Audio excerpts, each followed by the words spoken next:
حضرت ابو ہریرہ رضی اللہ تعالی عنہ سے روایت ہے کہ رسول اللہ صلی اللہ علیہ وسلم نے فرمایا، مجھ سے دین کے بارے میں پوچھ لو۔ صحابہ کرام رضی اللہ تعالی عنہم آپ صلی اللہ علیہ وسلم سے اتنے مرعوب ہوئے کہ سوال نہ کر سکے۔ تب ایک آدمی آیا اور آپ صلی اللہ علیہ وسلم کے دونوں گھٹنوں کے قریب بیٹھ گیا، پھر کہنے لگا، اے اللہ کے رسول صلی اللہ علیہ وسلم، اسلام کیا ہے؟ آپ صلی اللہ علیہ وسلم نے فرمایا، تم اللہ تعالیٰ کے ساتھ کسی کو شریک نہ ٹھہراؤ، نماز کا اہتمام کرو، زکوٰۃ ادا کرو اور رمضان کے روزے رکھو۔ اس نے کہا، آپ نے سچ فرمایا۔ پھر پوچھا، اے اللہ کے رسول، ایمان کیا ہے؟ آپ صلی اللہ علیہ وسلم نے فرمایا، یہ کہ تم اللہ کے فرشتوں، اس کی کتاب، قیامت کے روز اس سے ملاقات اور اس کے رسولوں پر ایمان لاؤ، مرنے کے بعد اٹھنے پر ایمان لاؤ اور ہر امر کی تقدیر پر ایمان لاؤ۔ اس نے کہا، آپ نے درست فرمایا۔ پھر کہنے لگا، اے اللہ کے رسول، احسان کیا ہے؟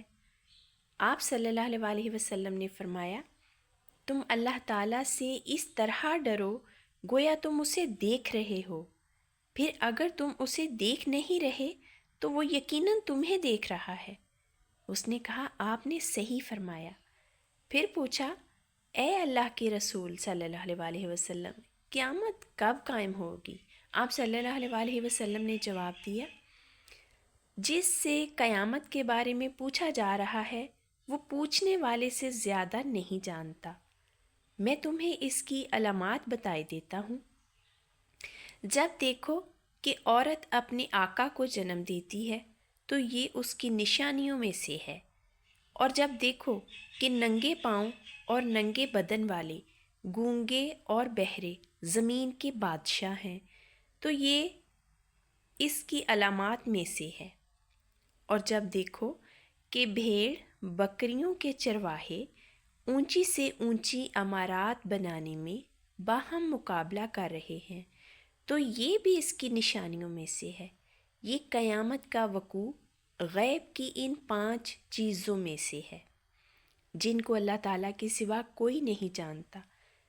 پھر آپ نے یہ آیت پڑھی۔ ترجمہ: بے شک اللہ ہی کے پاس قیامت کا علم ہے، وہی بارش برساتا ہے، وہی جانتا ہے کہ ارحام ماؤں کے پیٹوں میں کیا ہے، اور کوئی شخص نہیں جانتا کہ وہ آنے والے کل میں کیا کرے گا، اور کوئی شخص نہیں جانتا کہ وہ کہاں کس زمین میں فوت ہوگا۔ حضرت ابو ہریرہ رضی اللہ تعالی عنہ نے کہا، پھر وہ آدمی کھڑا ہو گیا اور چلا گیا تو رسول اللہ صلی اللہ علیہ وسلم نے فرمایا، اسے میرے پاس واپس لاؤ۔ اسے تلاش کیا گیا تو وہ انہیں صحابہ کرام کو نہ ملا۔ رسول اللہ صلی اللہ علیہ وسلم نے فرمایا، یہ جبریل علیہ السلام تھے، انہوں نے چاہا کہ تم نہیں پوچھ رہے تو تم دین سیکھ لو، انہوں نے آ کر تمہاری طرف سے سوال کیا۔